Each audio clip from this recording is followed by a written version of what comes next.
They wore white cloaks as a symbol of purity, and a black cross as a sign of sacrifice. They were called the soldiers of Christ, but beneath these holy vestments lay secrets not written about in textbooks, secrets steeped in blood, gold, and betrayal. You think you know the history of the Teutonic Order, the story of noble knights bringing faith to pagan tribes? Forget everything you thought you knew. Today, we will tell you the real story. How did a brotherhood of humble medics treating the wounded under the scorching desert sun transform into a merciless war machine that slaughtered entire peoples in the frozen forests of the north? How did monks who had taken a vow of poverty create one of the wealthiest corporations in history, seizing control of the Baltic gold trade and building a state that ran more efficiently than most kingdoms? We will show you the single arrogant gesture, the one fatal mistake on the battlefield, that cost the order everything and set off a catastrophic chain reaction. You will learn of the greatest betrayal in the history of chivalry, when the head of the order committed the unthinkable to seize a personal power he could have never dreamed of. We will descend into the dark cellars of their castles, where treasure hunters still search for the lost riches of the Templars, and perhaps even the Holy Grail. And we will reveal the darkest secret of their legacy, how their main symbol became one of the most sinister emblems of the 20th century, striking terror into the hearts of millions. But the greatest secret, the most incredible twist in their 800-year history, awaits you at the very end. What the Teutonic Order is today, in our time, will make you see everything you've heard about them in a whole new light. This discovery will shock you more than any battle. Watch this video to the end to learn the whole truth, no matter how uncomfortable it may be. Prepare yourselves. We are about to begin. Prologue. The night in the snows picture a vast, snow-covered expanse. The wind howls, tearing white caps from the ancient pines and hurling icy dust into your face. In this white silence, a dark figure moves, almost merging with the twilight forest. It is a horseman. His steed breathes heavily, releasing clouds of steam, while the rider himself seems carved from stone. He wears not the gleaming plate mail of a fairy tale hero, but functional steel blackened by campaigns. Over his armor is thrown a heavy white cloak of coarse wool that flaps in the wind like a banner. Embroidered on the cloak, right in the center, is a simple but awe-inspiring symbol, a black Latin cross. This is not just a warrior. He is a monk, sworn to vows of celibacy, poverty, and obedience. He is a knight of the Teutonic Order, a member of a brotherhood that came to these wild northern lands to bring the light of the Christian faith. His face, weathered and stern, is hidden beneath a steel helm, but his entire bearing speaks of an unbreakable will and a fanatical conviction in his own righteousness. He is a soldier of Christ, a defender of the faith, a missionary with a sword in his hand. His mission is noble and sacred, to save the souls of pagans, even if it means taking their bodies. He builds castles that serve as both monasteries and fortresses. He founds cities where the German tongue is spoken and church bells ring.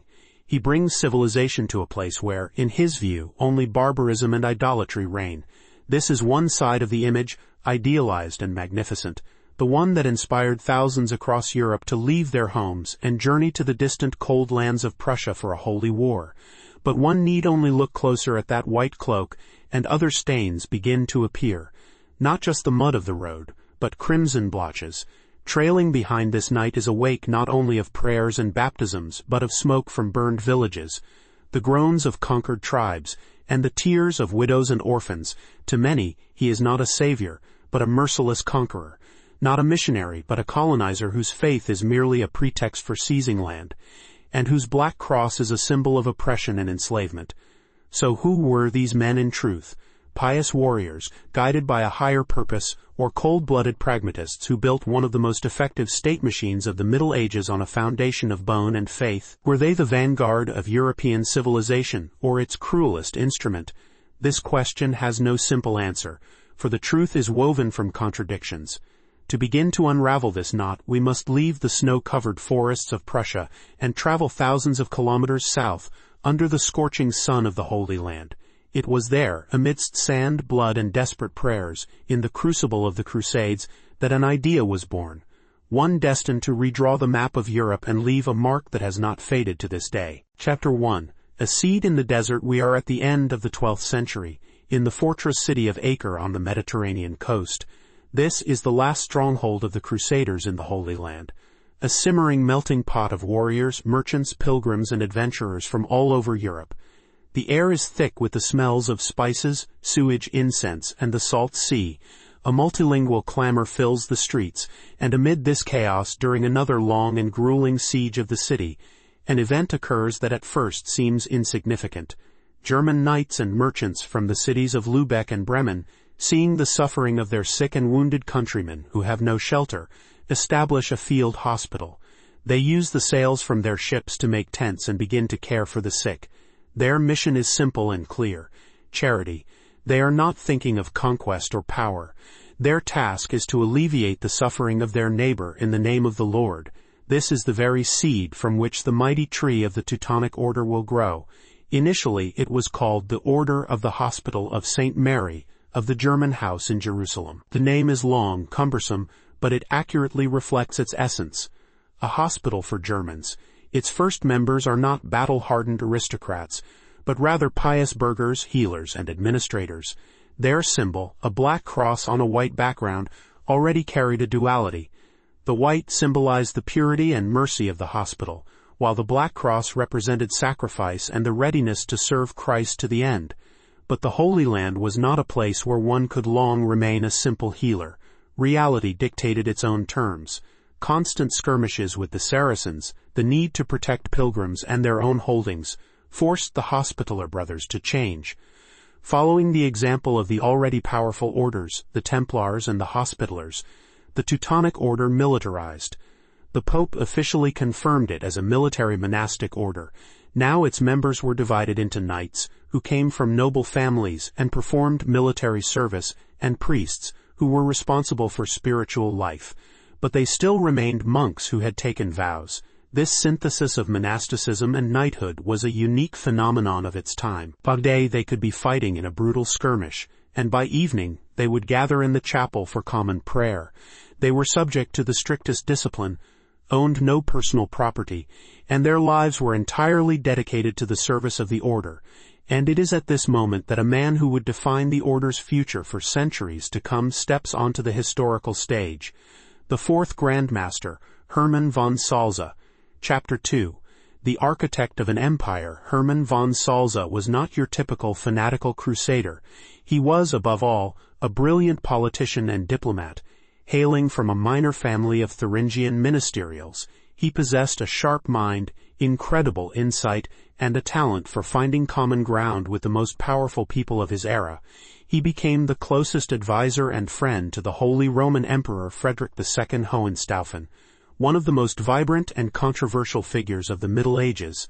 At the same time, he managed to maintain excellent relations with the Pope, whose feud with the Emperor was the stuff of legend. Navigating between these two centers of power, von Salza secured incredible privileges for his still young and not particularly influential order.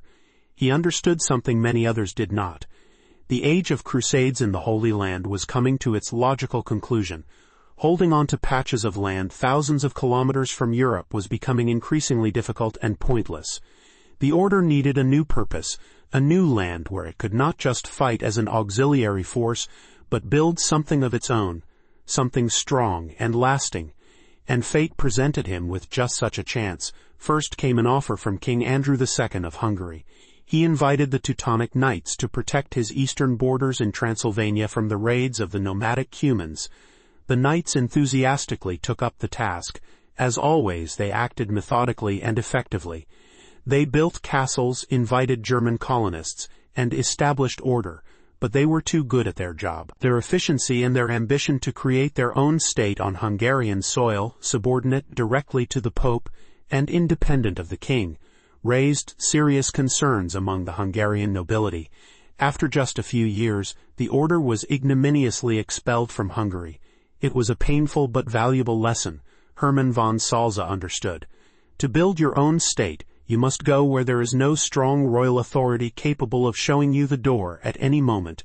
You need a land that you can not just defend, but conquer and make your own by right, granted from on high, from the Pope and the Emperor, and such a land turned out to be the wild, forest and swamp-covered territories on the Baltic coast inhabited by the warlike pagan tribes of the Prussians. The Polish Duke Conrad of Masovia, suffering from their constant raids, took the same step as the Hungarian king. He called upon the Teutonic knights for help. But Hermann von Salza, taught by bitter experience, approached the matter this time with maximum legal foresight. He obtained from Emperor Frederick II the famous Golden Bull of Rimini, which granted the order all the lands it would conquer from the Prussians as its eternal possession. The Pope also blessed this campaign, declaring it a northern crusade. Now the order's hands were untied. It was going to Prussia not as a mercenary force, but as an absolute sovereign, with the highest sanction of secular and spiritual authority. The era of the hospital in Acre was definitively over. A new era was beginning, the era of building a state at the point of a sword. Chapter 3, Sword and Trowel. The arrival of the knights in Prussia in 1230 marked the beginning of the end for the ancient world of the Prussian tribes. This was not like a typical medieval war for a city or a feudal fief. This was a total war to annihilate one culture and replace it with another. The order acted with a cold, systematic brutality, honed in battle and codified in its statutes. Their strategy was simple, but incredibly effective. They did not seek a single decisive battle in the field. Instead, they advanced slowly, like a glacier, into the depths of the pagan lands, consolidating their position at every step. Their main weapon, even more important than the sword, was the axe and the shovel. Every year, with the coming of summer, the order's army would invade the territory of another Prussian tribe. They burned crops and villages, drove off livestock, and exterminated those who resisted. But their goal was not mere plunder. Choosing a strategically important point on a high riverbank at a crossroads, they would erect a temporary wooden fortification, a burg, in a matter of weeks. This fort became their base for further raids. Leaving a garrison in it, the main army would withdraw to winter quarters. The remaining knights continued to terrorize the surrounding area, giving the Prussians no respite, and the following year the order would return, and on the site of the temporary wooden fort, construction of a mighty stone or brick castle would begin. The Prussians were brave and fierce warriors.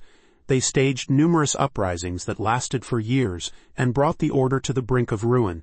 During the Great Prussian Uprising led by Hircus Monty, they managed to destroy almost all the castles and annihilate many knights. But they could not stand against a systematic approach and a seemingly inexhaustible stream of reinforcements from Europe. After all, this was an official crusade, and from all over Germany, Bohemia, and France, guest knights flocked here, eager to participate in a godly cause, wash away their sins, and win glory. The order masterfully used this religious propaganda to attract ever more warriors. Every suppressed uprising ended with an even greater tightening of the regime. The Prussians were forcibly converted to Christianity, stripped of their lands, and their nobility were either eliminated or integrated into the new system as vassals. In the conquered lands, the order immediately began a process of colonization. Peasants, craftsmen, and merchants were invited from Germany, offered privileges and land. On the sites of former Prussian settlements, new cities with clear layouts, town halls, and churches grew, receiving Culm law, a progressive code of urban self-government. Thorn, Torin, Culm, Kelmno, Marienwerder, Quigen, Königsberg, Kaliningrad. These and dozens of other cities became strongholds of German culture and economy on Prussian soil. Thus, step by step, over half a century of brutal struggle, the Teutonic Order completely subjugated Prussia. In place of the pagan tribes, the most unique and perfect state of that era arose. A theocratic empire governed by a monastic order. Chapter 4, the monastery state. The state of the Teutonic Order was a marvel of medieval administrative thought. Its entire structure was subordinated to a single goal: maximum efficiency in war and governance. The territory was divided into administrative units, commanderies, from the German Komturei. At the head of each commandery stood a commander Komtur, a knight monk who held full military, administrative, and judicial power in his land. The castle garrison was subordinate to him. He collected taxes, administered justice, and was responsible for economic activities. The center of each commandery was a castle, but these were not just defensive structures. Teutonic castles, especially those built in the characteristic brick Gothic style, were multifunctional complexes. They were simultaneously barracks for the knights, the monastery for the monk brothers, an administrative center, a warehouse, and a prison. Each convent house-type castle had a standard layout, 4 wings forming a square courtyard. One wing housed the chapel, the spiritual heart of the castle. Another contained the refectory, dining hall, and dormitory, common sleeping quarters, where the knights lived in ascetic conditions, as befits monks. The third wing held the commander's chambers and administrative offices. The fourth often served as a hospital or guest house for visiting crusaders. All life in the castle was strictly regulated by the statutes. Rising before dawn, common prayers, silent meals during which one of the brothers would read sacred texts aloud, and constant military exercises. This iron discipline maintained the highest level of combat readiness and morale. The pinnacle of this castle system, and the symbol of the order's power, was its capital, Marienburg Castle, modern-day Malbork. After moving its headquarters here from Venice in 1309, the order transformed this castle into the largest brick fortress in the world. Marienburg was not just a castle. It was an entire city, consisting of 3 parts. The high, middle, and lower castles. It housed the residence of the Grand Master, the chapter where the order's high command convened, the treasury, the armory, and the mint. Giant cellars were filled with food, wine, and weapons, enough supplies to withstand a siege for several years. Marienburg was the brain and heart of the state, from which the threads of governance extended throughout Prussia. This system worked like a well-oiled machine. The commanders were subordinate to the Grand Master and the General Chapter, a council of the order's highest dignitaries. There were clearly defined roles. The Grand Marshal was responsible for the army, the Grand Hospitaller for medicine and charity, the Grand Treasurer for finances. Such a centralized and hierarchical structure, based on unquestioning obedience and discipline, gave the order a huge advantage over its neighbors. Feudal monarchies torn apart by internal strife and the struggles of the nobility for power. The order was a single monolith, a corporation where all resources, human, financial, military, were directed towards achieving a common goal. But such a grandiose machine for war and construction, which covered the entire country with a network of more than 100 castles, required colossal funds, and the order found ways to obtain them, proving itself not only as brilliant warriors and administrators, but also as extraordinarily successful entrepreneurs. Chapter 5. The Black Cross Corporation. Contrary to popular belief, the Teutonic Order did not live by war alone. Military campaigns, especially after the complete conquest of Prussia, became more of a seasonal activity, while economic activity was carried out continuously, and with astonishing efficiency. The knight monks, who had taken a vow of personal poverty, managed the vast wealth of the entire corporation, and they did so with a pragmatism that Venetian or Genoese merchants would have envied. One of the main sources of income was the monopoly on the amber trade. The Baltic coast, which belonged to the order, was the world's main supplier of this northern gold. Amber collection was declared an exclusive regality of the order. Special officials, beach riders, patrolled the coast, ensuring that the local population did not hide the stones they found. All the collected amber was brought to Königsberg, where the processing workshops and the main warehouse were located. From there, processed and sorted amber was sent all over Europe, bringing fabulous profits to the order's treasury. The second pillar of the economy was agriculture. Having conquered Prussia, the order became the largest landowner. It distributed some lands to German colonists and loyal Prussian nobility, but kept the best and most fertile lands for itself, creating large farming estates known as folwarks. On these lands, cultivated by dependent peasants, vast quantities of grain were grown. The surplus was not just stored for wartime, but actively exported. Through the ports of Danzig, Gdańsk, and Elblag, which the order controlled, Teutonic grain went to England, Flanders, and Norway, becoming a crucial commodity in Baltic trade. The order effectively held a controlling stake in the Hanseatic League, the most powerful trading association in Northern Europe. The Grand Masters skillfully used their political influence to obtain trade privileges for Hanseatic merchants, who in turn ensured the uninterrupted sale of the order's goods and supplied it with everything necessary. In addition, there was a well-thought-out tax system. All subjects, from peasants to townspeople, paid taxes. The order held a monopoly on milling flour, brewing beer, and fishing in certain waters. Any economic activity in one way or another brought revenue to the order's coffers. This immense wealth allowed the order to maintain a professional army, build and maintain costly castles, hire mercenaries, and conduct an active foreign policy. Money was as much a weapon as the sword, and the knights wielded it to perfection. However, it was precisely this economic and military power, this unstoppable expansion, that created a new, deadly threat for the order. Having conquered Prussia, the knights did not stop. They turned their sights further to the east and north, towards Lithuanian, Polish, and even Rus lands. But here they encountered not scattered pagan tribes, but strong rising states that saw the order not as saviors, but as a mortal enemy. Chapter 6. A clash of worlds. The order's main adversary for decades was the Grand Duchy of Lithuania. It was the last major pagan state in Europe, vast but loosely organized, stretching from the Baltic to the Black Sea. For the order, it was the perfect enemy.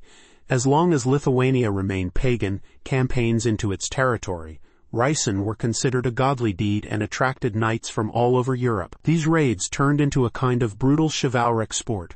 Every winter and summer, detachments of crusaders would invade Lithuanian lands, plundering, burning, and taking captives. The Lithuanians responded in kind, launching retaliatory raids into Prussia. This endless, grueling border war lasted for over 100 years. But at the same time, the order was also fighting the Kingdom of Poland. Initially, the Poles themselves had invited the knights, but they very soon came to regret it. The order not only conquered Prussia, which Polish dukes also laid claim to, but in 1308, through a treacherous move, it seized Pomerelia with the wealthy port city of Danzig, Gdańsk, cutting Poland off from the Baltic Sea. This was a stab in the back that Poland never forgave. The entire 14th century was marked by a series of wars and diplomatic battles between the order and Poland. The Poles filed lawsuits in the papal curia, proving their rights to the seized lands, and sometimes even won the cases, but the order, relying on its military might, simply ignored the court's decisions. By the end of the 14th century, the situation changed dramatically. An event occurred that knocked out the main ideological foundation of the order's existence. In 1385, the Union of Kreuo was signed. The Grand Duke of Lithuania, Jagiello, married the Polish queen Jadwiga, converted to Catholicism himself under the name Władysław, became King of Poland, and began the process of Christianizing all of Lithuania. This was a brilliant political move. The last pagan state in Europe had become Christian. The order's mission to baptize pagans was formally complete. Now, any of its campaigns against Lithuania were no longer a holy war against infidels, but aggression against fellow Christians. The order found itself in an ideological trap. It had lost the moral right to wage war, but could not renounce it, for war was the very meaning of its existence and the justification for its privileges. The knights tried to argue that the Lithuanians' conversion was insincere, a sham, but fewer and fewer people in Europe believed them. The unification of the forces of the Kingdom of Poland and the Grand Duchy of Lithuania created a powerful military-political alliance aimed directly against the Teutonic Order. Two worlds, two centers of power in Eastern Europe, the Teutonic and the Polish-Lithuanian, were inexorably heading for a decisive clash. The tension mounted with each passing year. Both sides gathered their forces, formed alliances, and prepared for a war that would decide who would dominate the region. The air crackled with the premonition of a battle the likes of which this land had never seen. In the summer of 1410, the armies met. History held its breath. Chapter 7. Two swords and one mistake. The beginning of the 15th century found the Teutonic Order at the peak of its power and its arrogance. The Grand Master at this time was Ulrich von Jungingen, a brave and decisive man, but one who lacked the diplomatic flexibility of his predecessors. He and his circle were absolutely convinced of the invincibility of the Order's army, and they had their reasons.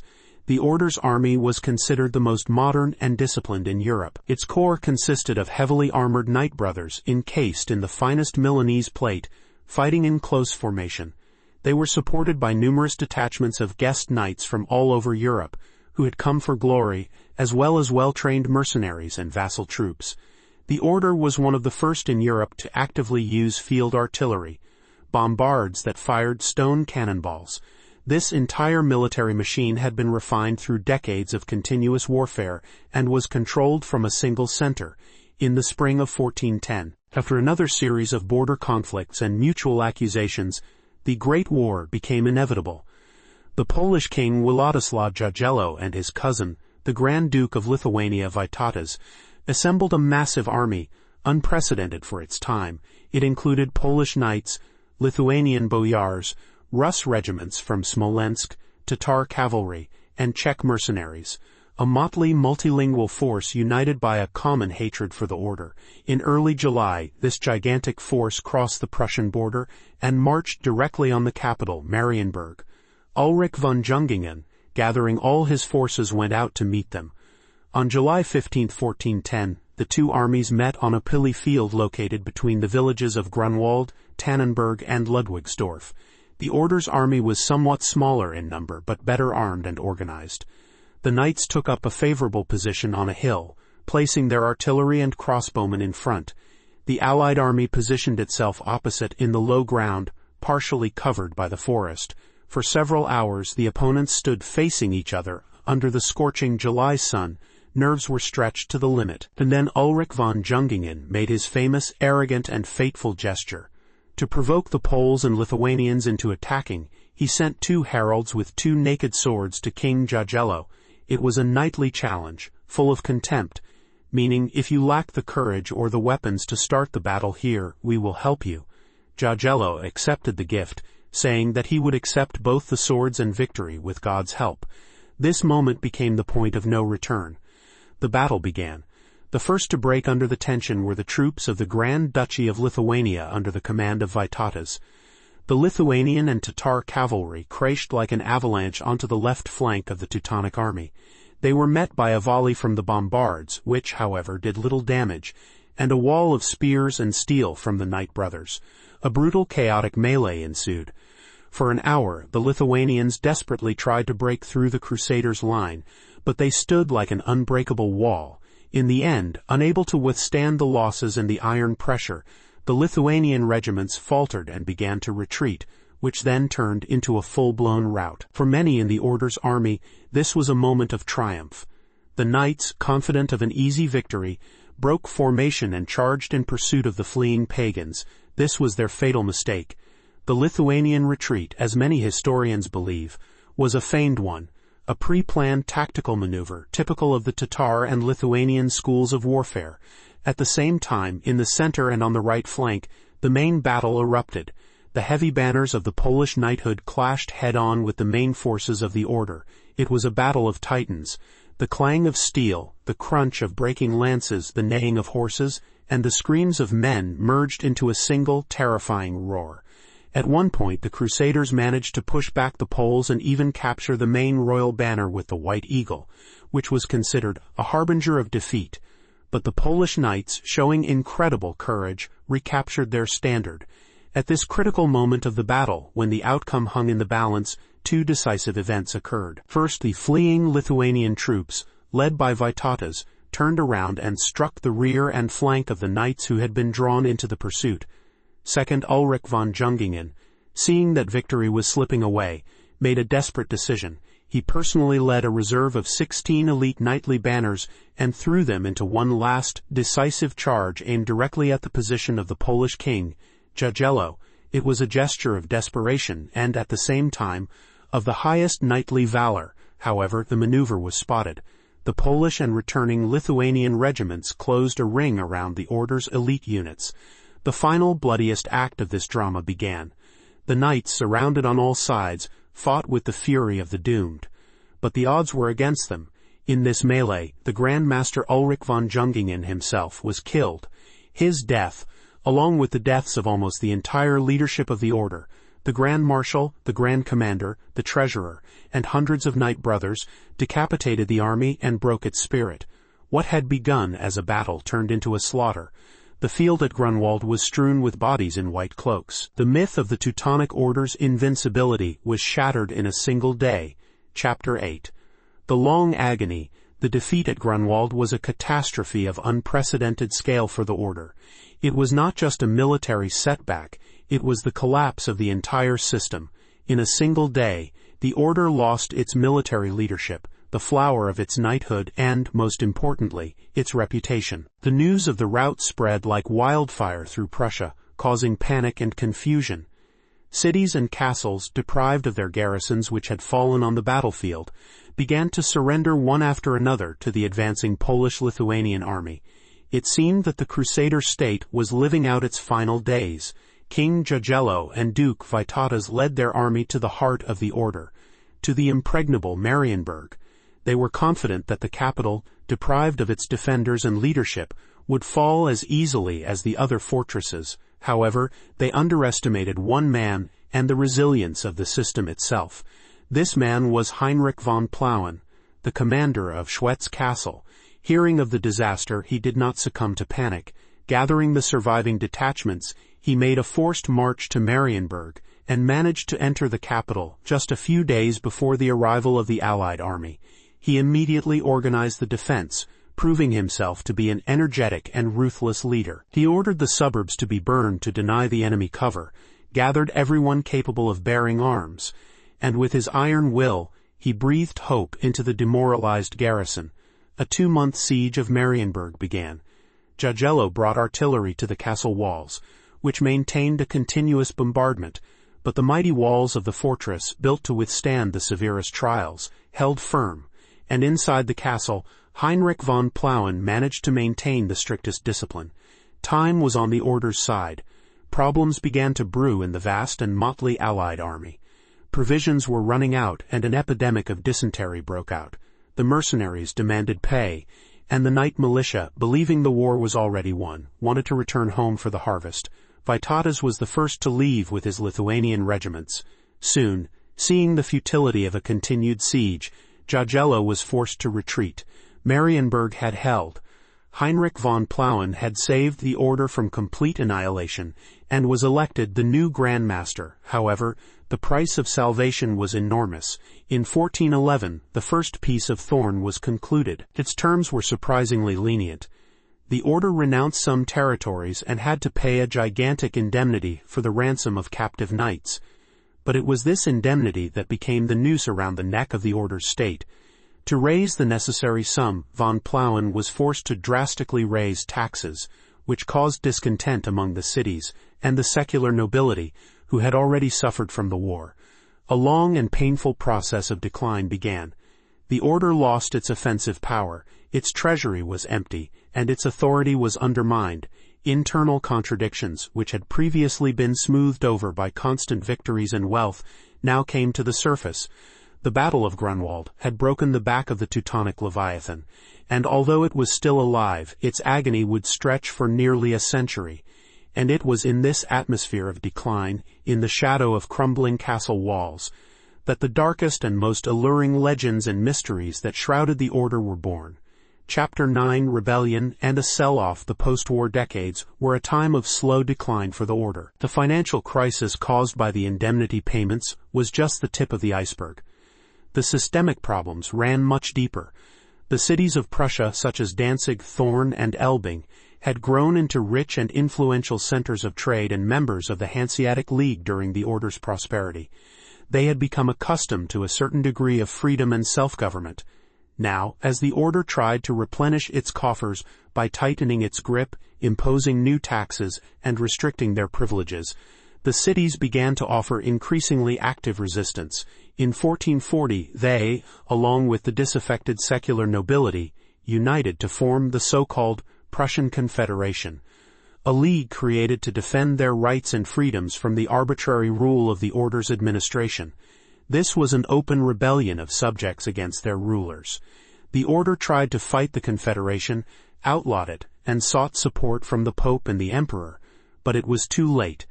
The Prussian Confederation, in turn, appealed for help to the order's longtime enemy, the Kingdom of Poland. In 1454, a delegation from the Confederation arrived in Krakow and swore allegiance to the Polish king Casimir IV, asking him to take Prussia under his crown. Casimir agreed, and a new, even more destructive conflict began, known to history as the 13 Years' War. This war was a true nightmare for the order. Now it had to fight not only against the Poles but also against its own largest cities and vassals. There was no money to finance the war. The treasury was so empty that the order could not pay its mercenaries. And then the unthinkable happened. The unpaid mercenary troops simply sold the castles they were defending, including the capital Marienburg itself, to the Polish king. The Grand Master was forced to flee his residence and move the capital to Königsberg. It was a symbol of the final collapse. The 13 Years' War ended in 1466 with the Second Peace of Thorn, which was a death sentence for the order's state. Under its terms, the order lost the entire western part of its domains, including Pomerelia with Danzig, the Kulmerland, and the capital Marienburg itself. This territory was ceded directly to Poland and became known as Royal Prussia. The order was left with only the eastern part, with its capital in Königsberg, but even this was recognized as a Polish fief. From then on, every new Grand Master of the Teutonic Order had to swear an oath of vassalage to the Polish king. The great and proud Crusader state had been reduced to a vassal duchy, a shadow of its former glory. Chapter 10.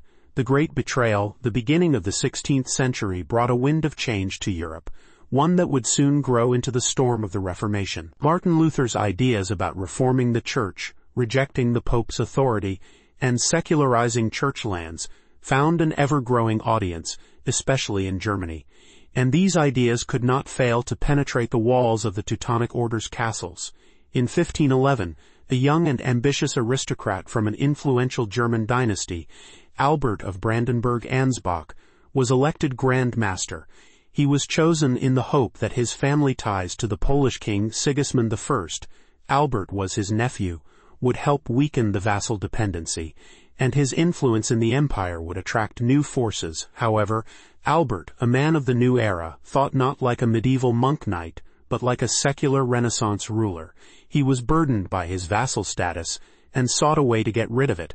After another unsuccessful war with Poland, he realized that this problem could not be solved by military means, and so he took a radical and unprecedented step. In 1525, after a personal meeting with Martin Luther and under the influence of his ideas, Albert committed an act that ended the history of the Teutonic Order's state. He announced his departure from the Catholic Church and his conversion to Lutheranism. He renounced his title of Grand Master and declared the Order's lands his own hereditary secular domain. The Duchy of Prussia. In Krakow, he swore one final oath to his uncle, the King of Poland, but this time not as a vassal Grand Master, but as the secular Duke of Prussia. Thus, with a stroke of a pen, the state created by crusades and dedicated to the service of the Virgin Mary ceased to exist. The brotherhood of knight monks was dissolved, their lands becoming the property of the Duke. It was the end of an era, and it was at this moment, as the material greatness of the order collapsed, that its intangible, mysterious legacy began to take on a life of its own. When empires fall, legends are born. Rumors spread among the common people and adventurers about the immense treasures the knights had supposedly hidden before their downfall. There was talk of barrels of gold walled up in secret dungeons in Marienburg or Königsberg, of the Order's treasury being carried away on ships to an unknown destination. For centuries, treasure hunters would dig through the ruins of Teutonic castles in search of this mythical gold. But there were also deeper, more esoteric mysteries. People recalled the close ties between the Teutons and that other great order, the Templars. Although the Teutonic Knights had escaped the destruction that befell the Knights of the Temple, many believed they might have become the heirs to the Templars' secret knowledge, their clandestine doctrine, and perhaps even their greatest relic, the Holy Grail. The very austerity, seclusion, and elitism of the order gave rise to a host of speculations about secret rituals, alchemical experiments, and astrological predictions allegedly practiced behind the thick castle walls. These legends, with almost no documentary evidence to support them, proved to be more durable than the Crusader state itself. Chapter 11. The Ghost of the Order. The collapse of the state in Prussia in 1525 did not mean the complete disappearance of the Teutonic Order. It was like a mighty tree whose trunk had been cut down, but whose root system remained alive. This root system was located in the lands of the Holy Roman Empire, in Germany. Ever since the time of Hermann von Salza, the order had been actively acquiring lands and castles there, which were consolidated into what was known as the Deutschmeistertum, Mastership of Germany. These possessions served as recruitment bases, supply sources, and retirement homes for knights who had completed their service in Prussia. When the Prussian branch was secularized by Albert, it was the head of the German domains, who held the title of Deutschmeister, who refused to recognize his actions and declared himself the new head of the entire order. He adopted the title of Grand Master, which from then on was styled Hoch und Deutschmeister, Grand and German Master. The city of Mergentheim in southern Germany became the order's new capital. Thus began the second lesser-known but no less interesting period in the order's history. It lost its sovereign status and was transformed into an aristocratic spiritual corporation under the direct patronage of the Habsburg emperors. Now only representatives of the most distinguished German aristocratic families could become members of the order. Service in the order became a prestigious career for the younger sons of nobles who could not expect to inherit their father's estate. The order still possessed significant lands and castles and generated a decent income. Its military function did not disappear either. The Teutonic Knights, loyal to their new patrons, the Habsburgs, actively participated in the numerous wars waged by the Austrian Empire. Their main front now became the wars against the Ottoman Empire in the Balkans. The black cross on a white cloak reappeared on the battlefields, but now it faced not Prussian pagans or Polish knights, but Turkish janissaries. The Knights of the Order fought at Vienna, in Hungary and in the Balkans, continuing their centuries-old mission of fighting the infidels. In parallel, another no less important historical development was taking place. The very Duchy of Prussia, created by Albert on the ruins of the order's state, eventually through dynastic marriages, united with the electorate of Brandenburg. This new unified state of Brandenburg-Prussia inherited many traits from the Teutonic Order: militarism, strict discipline, an efficient bureaucracy, and a drive for expansion. In 1701, the Elector of Brandenburg crowned himself king in Prussia, transforming the former lands of the order into the core of a new and powerful European power, the Kingdom of Prussia. The irony of history was that the symbolism of the fallen order was adopted by its secular successor. The Black Cross became Prussia's highest military award, the famous Iron Cross, and the Black Eagle from the Grand Master's coat of arms migrated to the coat of arms of the Kingdom of Prussia and later of the entire German Empire. Thus, the legacy of the Knight monks, refracted through the prism of centuries, gave birth to one of the most martial and influential monarchies in Europe. Chapter 12. The Darkest Shadow and the Incredible Finale. Centuries passed. The world changed. The age of chivalry gave way to the age of gunpowder, enlightened monarchs to revolutions. In 1809, Napoleon Bonaparte, redrawing the map of Europe, dissolved the Teutonic Order in the German states and confiscated its possessions. It seemed that this time the order's history had truly come to an end. But not even Napoleon could destroy it completely. The order survived within the Austrian Empire, where the emperor preserved it as an honorary organization closely linked to the ruling house of Habsburg. Throughout the 19th century, the order led a rather modest aristocratic existence. However, in the 20th century, its name and symbols were once again dragged from historical oblivion and used for the darkest of purposes. The ideologues of Nazi Germany actively exploited the image of the Teutonic Order for their propaganda. They presented themselves as the heirs of the Knights, continuing their Drang nach Osten, the push to the east. They portrayed the conquest of Slavic lands as a new civilizing mission, similar to the one the Knights had led in Prussia. The symbolism of the Black Cross, albeit in a stylized form, was used on the military vehicles of the Wehrmacht. This shameful page in history, when the order's name was associated with the ideology and crimes of Nazism, did colossal damage to its reputation, even though the order itself as an organization had nothing to do with it. After the Second World War and the fall of the Third Reich, it was time for the Teutonic Order to make a final choice.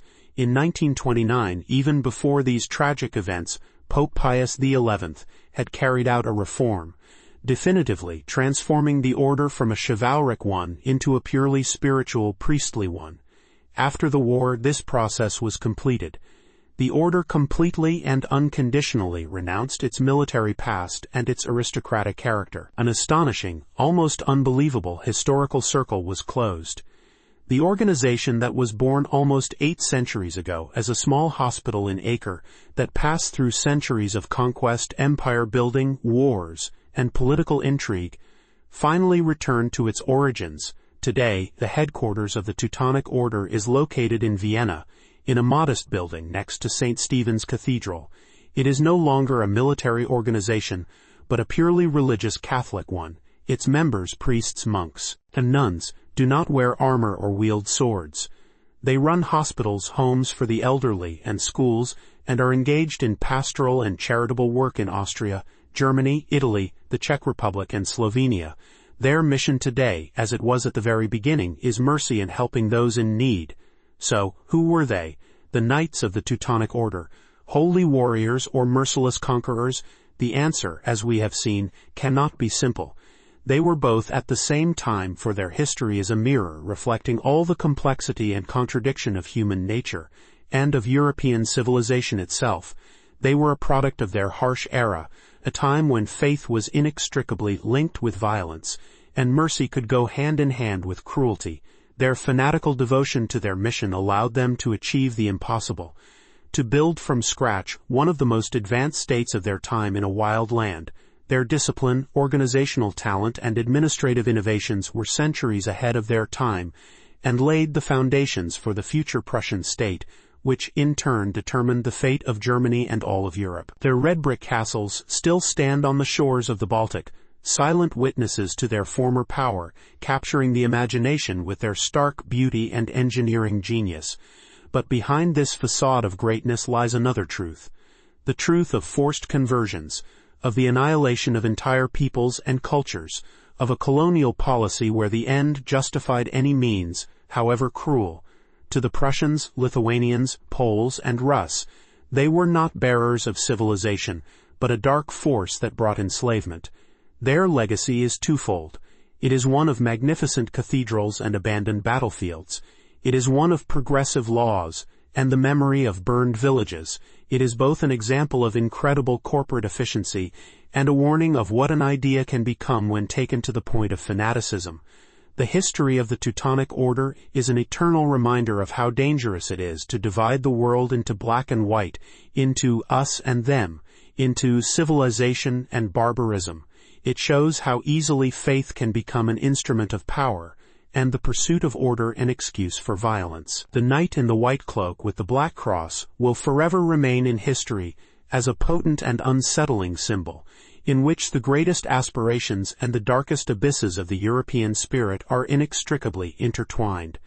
And his story is not over, so long as we continue to ask ourselves questions about the boundaries of faith, power, and humanity.